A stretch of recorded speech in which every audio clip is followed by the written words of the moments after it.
Au lendemain d'événements qui nous ont littéralement abasourdis, nous sommes restés tétanisés par la tragédie et la mort d'hommes, voire de femmes, auxquels nul ne pouvait s'attendre, même dans le paysage de désolation qui est le nôtre aujourd'hui. Il y a encore, nous sommes en état de droit avec des forces de police. D'ailleurs, les gens qui ont été massacrés étaient protégés par des forces de police qui sont montrées particulièrement d'ailleurs, hélas pour les hommes qui ont péri, je parle aussi bien des policiers, qui sont montrés particulièrement inopérantes. Donc il faudra se poser des questions aussi sur ce point. Mais force nous est aujourd'hui, alors que 2 coupables présumés sont pourchassés, sont traqués, on ne sait pas d'ailleurs s'ils sortiront vivants de cette chasse à l'homme, de nous interroger avec un regard plus froid, plus distancié sur ces événements sur lesquels subsistent beaucoup de zones d'ombre qui nous interpellent à bien des égards. Il y a des contradictions que la presse n'aura pas soulignées, qu'il aura au contraire peut-être qu'elle se sera employée à gommer, mais que nous devons, parce que nous sommes des hommes libres, nous prétendons de l'être, nous nous efforçons de l'être, nous devons explorer, analyser, répertorier, et je crois que c'est une tâche utile et nécessaire pour tous et chacun d'entre nous. En ce qui concerne les faits eux-mêmes, 2 hypothèses. Soit nous avons un attentat qui a été perpétré par des fanatiques musulmans, des islamistes appartenant à soit des isolés d'ailleurs, de frères isolés, puisqu'on sait maintenant qu'il s'agit de 2 individus identifiés, nous reviendrons sur cette identification, ou appartenant à une cellule activiste restreinte, dormante ou franchisée, comme on se plaît à le dire à l'heure actuelle, soit il s'agit de quelque chose de plus grave, de plus conséquent, qui serait un acte de guerre et donc une provocation. Ça, nous reviendrons sur cette hypothèse qu'on ne peut pas exclure d'entrée de jeu, même si la presse privilégie toujours certains aspects au détriment des autres. Alors, le modus operandi, ou plutôt le déroulé de l'opération, puisqu'il faut parler d'opération, d'une véritable opération commando, se déroulait à un schéma tout à fait militaire.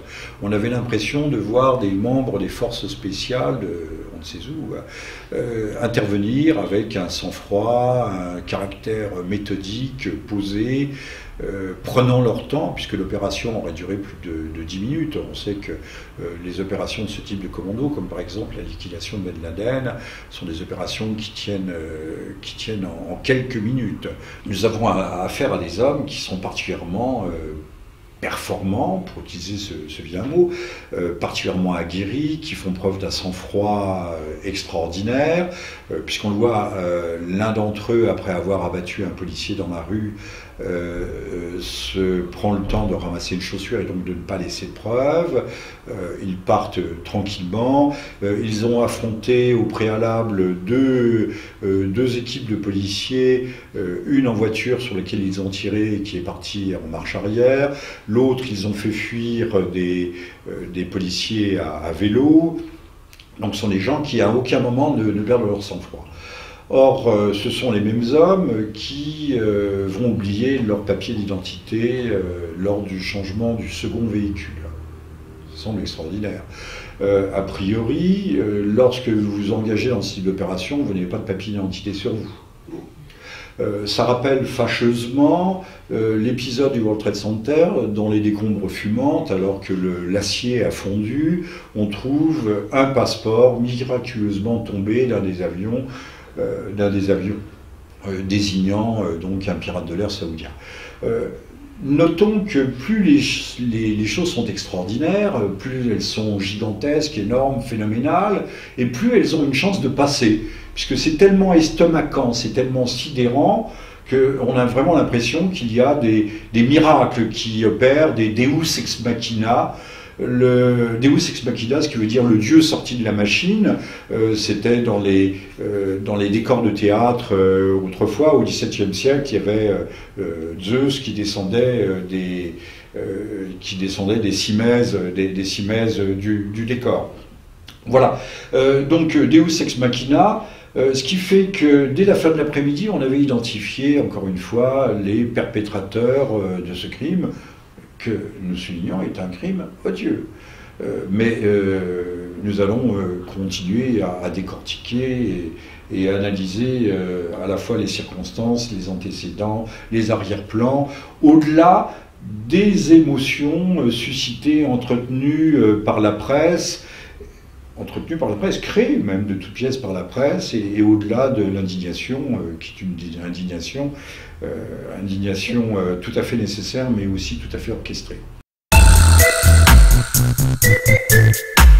Oui, donc des papiers qu'on trouve miraculeusement, il faut parler de miracles, et qui permettent d'identifier deux hommes, deux frères, nés dans le 10e arrondissement dans les années 80, l'un ayant 32, l'autre 34 ans, ayant appartenu à des cellules pro-djihad du 19e arrondissement, n'ayant jamais fait le djihad eux-mêmes, mais l'un d'entre eux ayant effectué un séjour en prison justement pour incitation au départ au djihad. Ceci étant dit, ce n'est pas en prison qu'il a appris le maniement des armes, ni même peut-être à Fontainebleau, et encore moins au Bois de Boulogne. Alors je veux bien qu'on nous dise que les jeunes gens s'entraînent, mais avec quels moyens, quelles armes? Bon, on trouve des armes dans les banlieues. Elles ne sont pas excessivement chères, mais les munitions sont très chères. Une balle de Kalachnikov doit être aux alentours d'un euro pièce. Donc vous imaginez les fonds que cela, ne serait-ce que pour l'entraînement.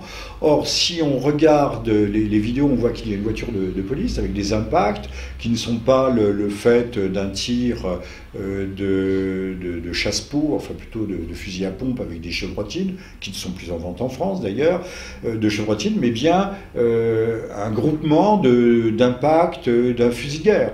Or, le groupement, c'est un groupement réalisé, obtenu par un véritable professionnel.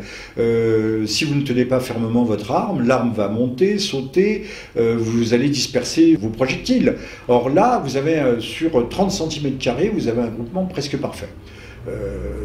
Je ne crois pas que des gens qui n'aient pas une formation, enfin moi c'est ma conviction, n'aient pas une formation précise, professionnelle, difficile, dure. D'ailleurs ces gens, notons, étaient habillés comme des commandos des forces spéciales, et non pas comme de simples djihadistes.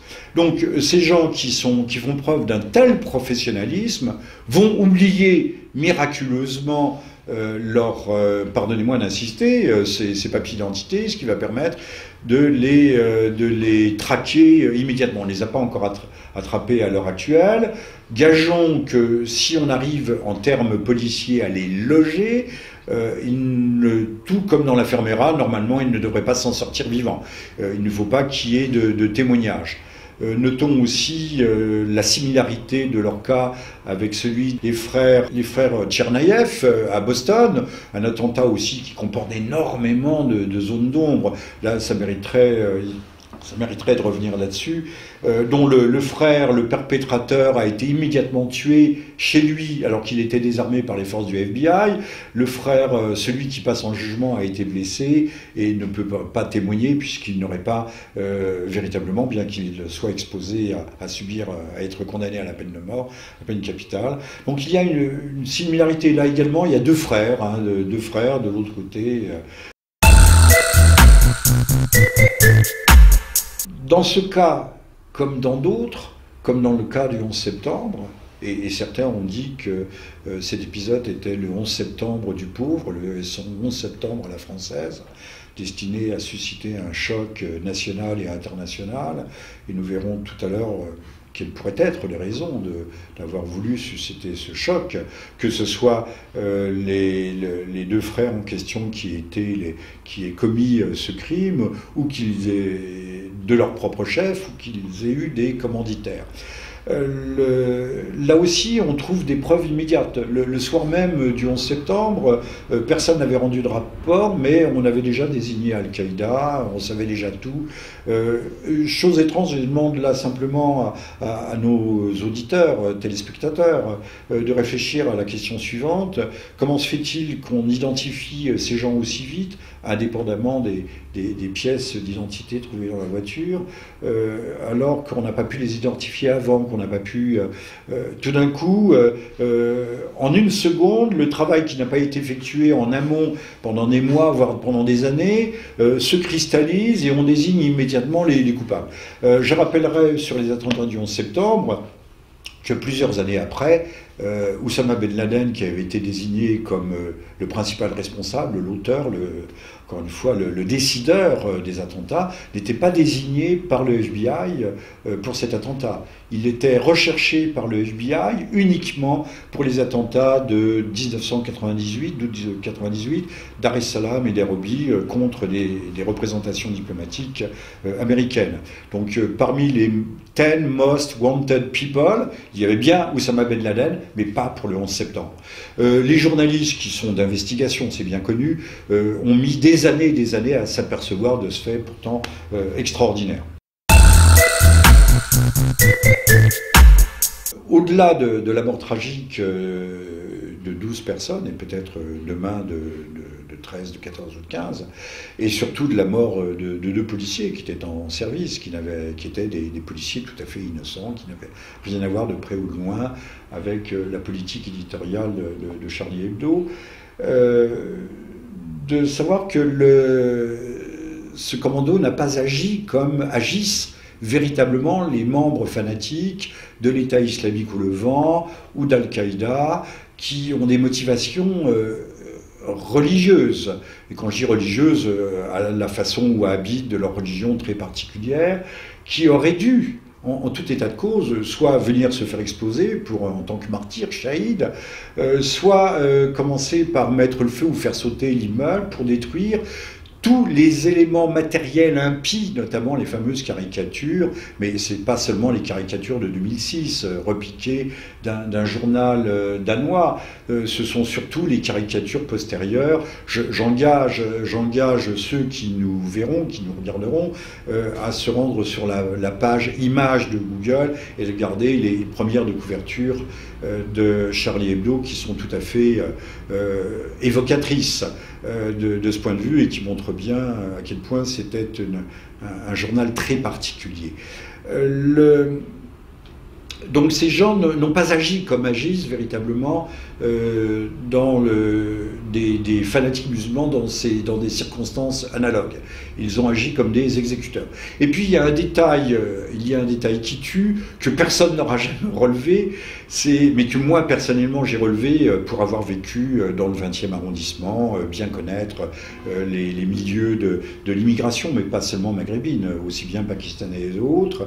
Lorsqu'ils prennent une 3e voiture à la porte de Pantin, c'est une Clio, le propriétaire en descend, on le fait descendre d'ailleurs sans violence, et le propriétaire, avant qu'il ne parle, demande à récupérer son chien. Alors, très obligeamment, les tueurs autorisent le propriétaire à récupérer le chien. Je puis vous dire que des fanatiques musulmans auraient tué le chien, l'auraient jeté par-dessus bord je ne sais où, ou ne l'auraient même pas touché, puisque le chien est un animal haram, fondamentalement impur, dans une interprétation très restrictive et absolument stupide du Coran. Donc jamais il n'aurait autorisé le blanc, il lui aurait collé une balle dans la tête, et à son chien aussi. Enfin, à la limite. Donc si nous avions eu affaire à de purs fanatiques. Donc, les esprits éclairés, il y a déjà beaucoup de gens qui, à travers le monde, réfléchissent à ces événements, se disent que nous n'avions pas affaire à ce moment-là à des hommes purement mus par des motivations religieuses et fanatiques, aussi d'ailleurs, aussi déculturés soient-ils pour avoir vécu dans le 19e, parce qu'après tout, on n'est plus tout à fait, quand on est un fanatique musulman, on regarde Google, on regarde les vidéos, on connaît les canons de la loi. D'ailleurs, le premier quincaillier pakistanais du boulevard de Belleville, ou plutôt du 19e ou du 20e arrondissement, on les connaît parfaitement. Hein. Enfin, de leur foi à eux, c'est-à-dire que le chien est l'abomination de l'abomination. Donc là, vous voyez, il y a une fausse note qui vient se surajouter à l'extraordinaire bémol que constituent ces papiers. Donc maintenant, on traque des hommes, on a déjà arrêté certains de leurs proches, gageons que, comme dans l'affaire Mera, ces hommes ne seront pas pris vivants et ne seront pas conduits à témoigner.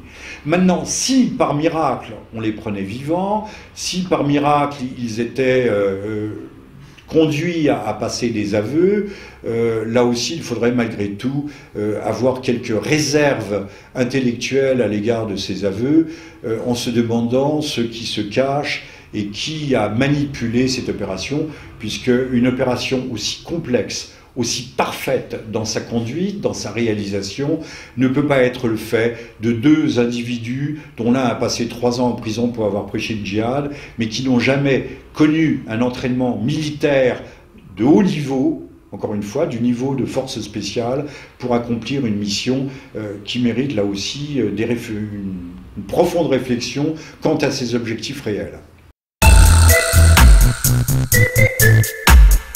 Qui était visé, ce que la presse s'empresse de désigner comme des journalistes. Alors, si les gens de Charlie Hebdo sont des journalistes, Raymond Cartier par exemple, l'homme qui a dû créer Paris Match, qui était un grand journaliste au lendemain de la guerre, n'était pas un journaliste. De même que si Picasso est un peintre, Rembrandt n'en est pas un, c'est exclusif l'un de l'autre. Quand on regarde les caricatures de Charlie Hebdo, on se demande quelle est leur conception de la liberté d'expression. D'ailleurs, une liberté d'expression qui comporte des cibles, mais au même titre qu'on parlait autrefois du pâté d'alouette, avec une alouette et un cheval. Alors de temps en temps, puisqu'il faut mettre tout le monde soi-disant égalité, il y aura un zeste de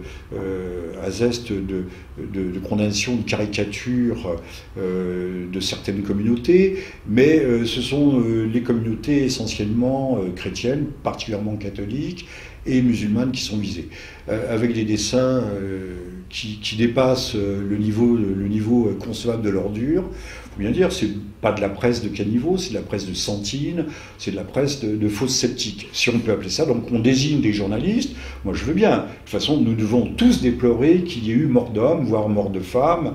Nous devons tous le déplorer. Mais toujours est-il qu'il est totalement abusif de désigner ces gens comme représentants de la liberté d'expression.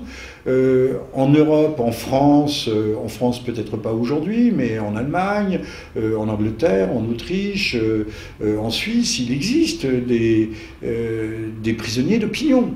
Il existe dans tous les pays d'Europe, y compris la Suisse qui n'est pas membre de l'Union européenne, des lois qui sont des lois qui répriment l'opinion. Donc l'opinion n'est pas libre, contrairement à ce qu'on nous dit. Quand on nous dit que ces gens cultivaient l'impertinence, cultivaient l'esprit critique, qu'ils avaient de l'humour, mais quel humour? Leur humour, c'est au niveau de l'ordure. Encore une fois, je renvoie ceux qui nous regarderont à Google et aux premières de couverture, donc on ne parle même pas des dessins qui étaient à l'intérieur du journal, qui sont plus ordurières et obscènes les unes que les autres. Alors je veux bien que l'on trouve que c'est très bien dans un sens, mais tout cela est à géométrie variable. Encore une fois, ces gens qui soi-disant défendaient à travers la liberté d'expression la démocratie, c'est quand même une expression démocratique assez totalitaire, puisque ces gens désignés comme, non pas, jamais on ne parle de non-conformisme à leur propos, mais on dit impolitiquement correct. En quoi était-il impolitiquement correct? L'islamophobie est une idéologie dominante, l'idéologie non pas des minorités, on va dire les minorités au pouvoir, parce que le Parti socialiste n'est pas une majorité, c'est une minorité en France. mais une minorité proactive, développe un antichristianisme et un anticatholicisme rabique et virulent. Donc ces gens étaient fondamentalement politiquement corrects. C'est exactement le contraire. Alors, beaucoup de braves gens abusés croient qu'effectivement, on a attaqué la liberté d'expression. Mais c'est une liberté d'expression qui était une arme de guerre, une arme de décomposition de la société, de la famille, qui promouvait d'ailleurs ouvertement et violemment l'avortement. Tout est permis dans un sens, hein, tout est de l'humour, comme ces femmes, ou ces femelles dites fémènes, dont l'une est allée mimer un avortement avec un foie de veau sur le maître-autel de l'église de la Madeleine, qui a été condamné par les tribunaux de façon très bénignement. On considère que c'est de l'humour. Mais essayez d'aller faire ça dans certains lieux de culte réservés et d'ailleurs protégés par la police, et vous verrez ce qui vous arrivera. Vous vous ferez écharper. Enfin, où il y aura des manifestations gigantesques le matin de la rue. Encore une fois, les indigènes de ce pays, je parle des indigènes, les vrais indigènes, les aborigènes, c'est-à-dire les Français ethniques, sont les plus mal lotis avec leur religion et ont le droit à toutes les attaques. Et au nom de la liberté de l'expression et de l'humour, ils doivent se taire et tout accepter. Voilà. Alors, il est vrai aussi que si les coupables aujourd'hui désignés sont vraiment les auteurs de ce crime, il faut bien comprendre que l'islam n'est pas encore totalement immasculé. L'islam est ce qu'il est. Que nous aimions, que nous n'aimions pas l'islam, nous devons le respecter. Dès lors qu'il est ici, qu'il s'exprime pacifiquement, calmement. La question de savoir s'il y a trop ou pas assez de musulmans en France est une autre question, mais nous ne devons en aucun cas bafouer, humilier, avilir, souiller ce que faisait Charlie Hebdo, la foi d'autrui. Si nous voulons être respectés, il faut aussi respecter les autres. Et là, je ne plaide pas pour cette tarte à la crème qui s'appelle le vivre ensemble.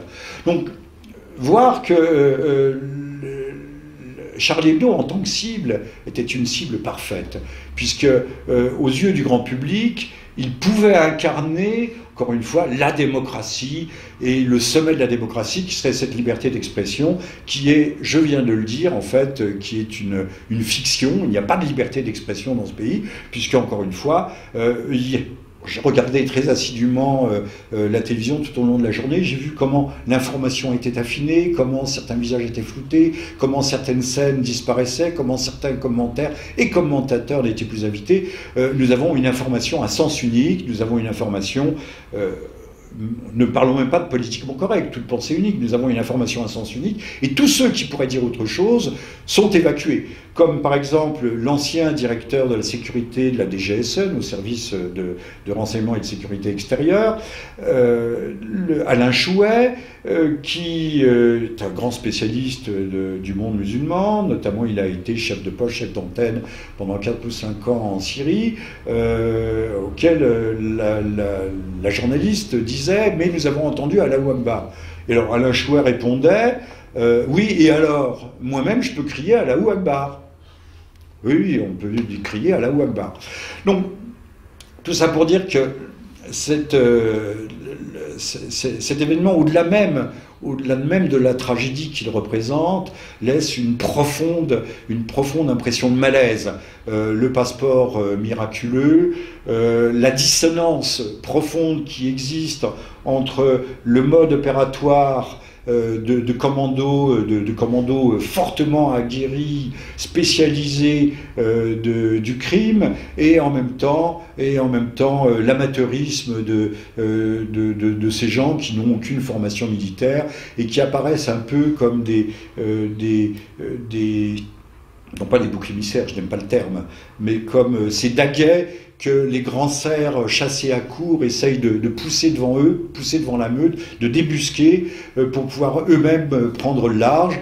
Et donc nous avons, en tout cas, en tout état de cause, même si ce sont eux les tueurs, parce qu'on ne peut pas en exclure l'hypothèse, tout à fait, d'entrée de jeu, on peut penser que ce sont malgré tout des lampistes, et qu'il faut voir quels intérêts ils servent, qui les aurait incités, qui les aurait armés, qui les aurait formés, qui les aurait poussés au crime. Ça, c'est une question qui se pose fondamentalement. Alors, pour revenir à Charlie Hebdo, même si tout cela est un peu dans le désordre, Charlie Hebdo était une cible extraordinaire.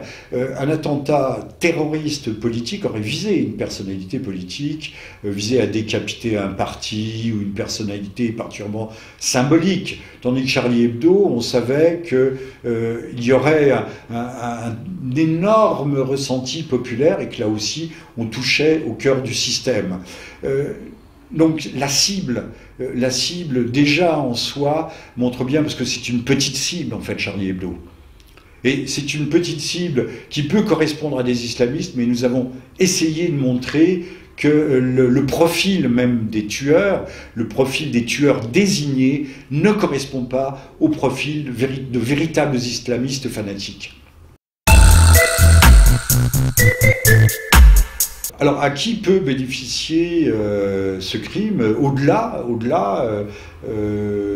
lecture primaire, lecture triviale, lecture immédiate, réactive des événements qui conduisent immédiatement à focaliser sur la question de l'islam. Bon, écoutez, on a vraiment l'impression que aujourd'hui on utiliserait ce mot atroce de timing, que le timing est parfait, comme s'il y avait eu une programmation. Alors c'est vrai que le livre de Houellebecq venait de sortir, que Charlie Hebdo avait démultiplié ses tirages en raison même de sa première de couverture sous Houellebecq, qui est de son islamophobie, donc c'était une publicité faite pour le journal. Mais au moment où M. Hollande est en train de se noyer, on le voit en train de disparaître dans une sorte de maelstrom, de sombre maelstrom étant un tourbillon, tout cela au moment où la Grèce, il y a un vote à la fin de la semaine, je crois vendredi, qui risque de conduire la Grèce à sortir de l'euro, donc l'éclatement de la zone euro. Après, dans quelques mois, ça sera peut-être le Royaume-Uni. Au moment où tout s'en va à volo, où la classe politique française est en train de plus ou moins de se disloquer, est en guerre intestine, tout ça représente un fantastique, un prodigieux ballon d'oxygène. Et j'allais oublier l'essentiel.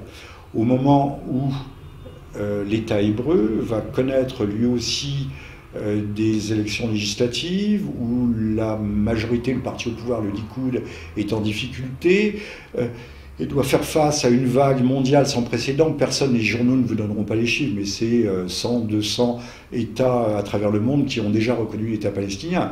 Alors je ne dis pas qu'on a voulu punir aussi la France pour avoir reconnu cet État palestinien, mais tout d'un coup, refaire entre le livre de Houellebecq, le massacre de Charlie Hebdo, et vous savez que dans ces cas-là, les vies humaines ne comptent pas beaucoup, hein. On peut sacrifier un certain nombre des siens, on en fait des martyrs, justement pour défendre une cause. Donc refaire basculer la France dans l'islamophobie, dans une islamophobie non pas radicale, mais affirmée. Vous voyez ce qui se passe en Allemagne avec ces mouvements populaires, non politiques, mais de rejet de la présence massive des musulmans. Sans doute justifié. On nous parle d'Arabes en Allemagne, mais non, ce sont essentiellement des Turcs.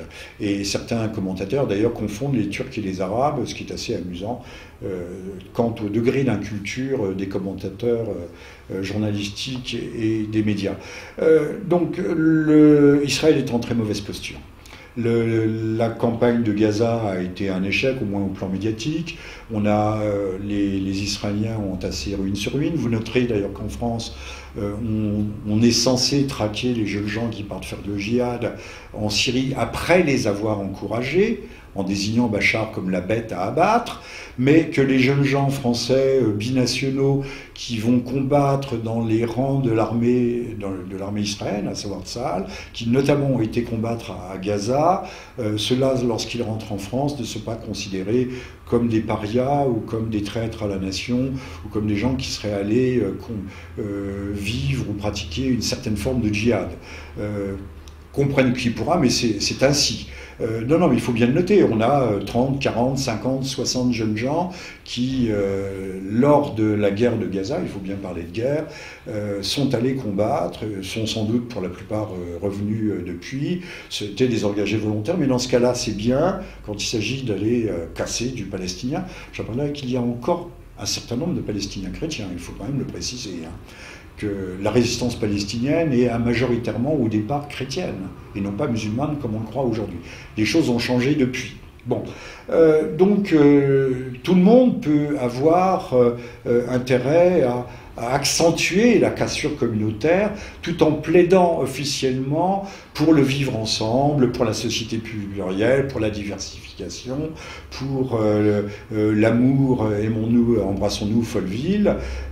Donc jouer sur les deux tableaux, souffler de chaud, souffler de froid, tout ça en nous inscrivant la France dans une logique de choc des civilisations, qui est aussi tout à fait étranger à l'idéologie, je veux parler d'idéologie djihadiste, qui, elle, veut créer des territoires totalement musulmans, mais certainement pas porter la guerre. Aucun des théoriciens, notamment le théoricien des frères musulmans, ne veulent porter la guerre dans ce qui n'est pas le Dar al-Harb, le territoire de la guerre, ni le territoire Dar al-Islam, la maison de l'islam. L'Europe n'est pas terre de conquête pour l'instant, même si s'il y a on ne va pas dire invasion, un envahissement, une progression, une consolidation de l'islam. Il faut voir aussi qui procède, aide à cette consolidation. Ce sont ceux qui construisent des mosquées, entretiennent les associations musulmanes. C'est essentiellement le Qatar et la France, grands pourvoyeurs de fronts souverains pour les hommes politiques français, de droite comme de gauche, qui sont tous allés tendre leur sébilles, M. Hollande en tête, mais également M. Villepin, M. Sarkozy, un jour à Riyad, un jour au Qatar, qui a des gros marchés. Si quelqu'un aujourd'hui promeut le djihad dans le monde, mais certainement pas en France, mais en tout cas fait progresser l'islam en France et en Europe, ce sont nos grands amis et alliés de la péninsule arabique. Alors non, il ne s'agit pas pour nous de désigner qui que ce soit en disant on ne va rien affirmer. Mais l'on peut supposer. Et je note que dès hier, d'ailleurs, parce que l'on ne prête qu'aux riches, de noirs soupçons se concentraient sur les uns et les autres, en disant tout le monde, il a sauté aux yeux de tout le monde, que ce n'est pas deux simples petits voyous ou grands voyous reconvertis de nos banlieues ou du 19e arrondissement qui pouvaient conduire une opération d'un tel niveau et d'une telle qualité. D'ordre militaire, avec gilet pare-balles, brelage, chargeurs, avec une telle économie d'ailleurs de l'utilisation des munitions, une telle précision. Alors je crois, mais l'information n'est pas reparue, qu'au moment de tuer les journalistes, entre guillemets pour journalistes, ils ont été les tueurs ou les exécutants ou les mercenaires, puisqu'ils sont peut-être des mercenaires, ont désigné par leur nom ou leur prénom les membres principaux qu'ils visaient. On savait d'ailleurs en visant ces journalistes entre guillemets que c'était des cibles symboliques et qu'au-delà des hommes que l'on tuait, c'était essentiellement des symboles, ces symboles destinés à lancer un électrochoc sur la population et sur ce qu'on appelle la communauté internationale, c'est-à-dire sur la sphère occidentale. Et au-delà, et aussi bien la sphère africaine d'ailleurs, de l'Afrique de l'Ouest francophone.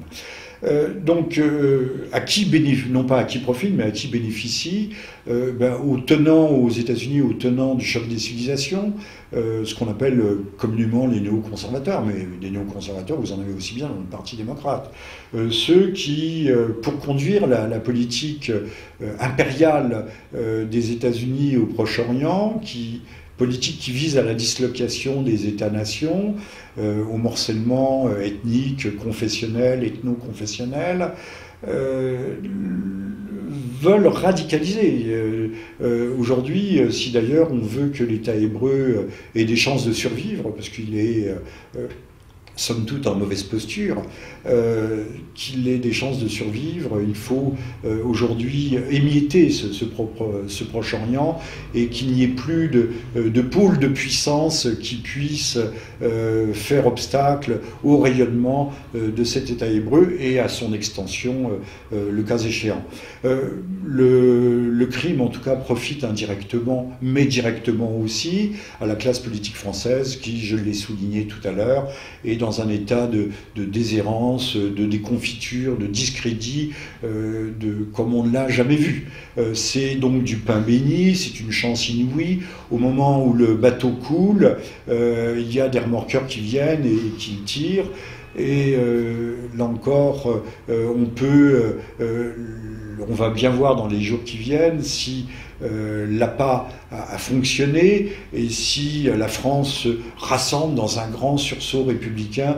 Mais là encore, et ce ne sera peut-être pas pour conclure ici, en disant que les Français, une fois de plus, ont été menés par le bout du nez, ont été abusés, ont été trompés, ont été leurrés. Et là encore, ces opérations de sidération collective sont tout à fait remarquables.